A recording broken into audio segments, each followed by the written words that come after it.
Angular velocity. Let us consider a rigid body in xy plane rotating about a fixed axis, the z-axis.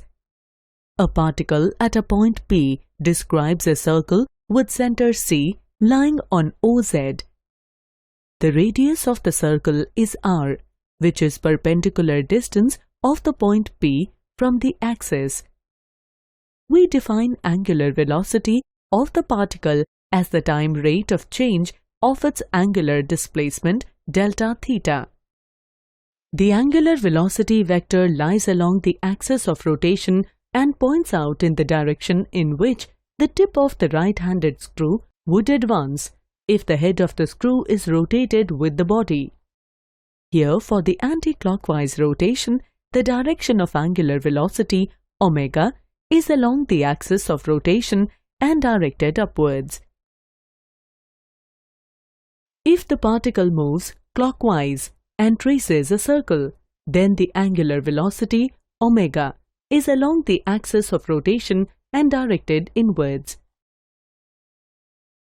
The vector product of vectors A and B is equal to the product of magnitudes of the two vectors and the sine of the smaller angle between them. The vector C equals to cross product of vector A and B, which is equal to AB sine theta C cap. Here, C cap is a unit vector in the direction of vector C.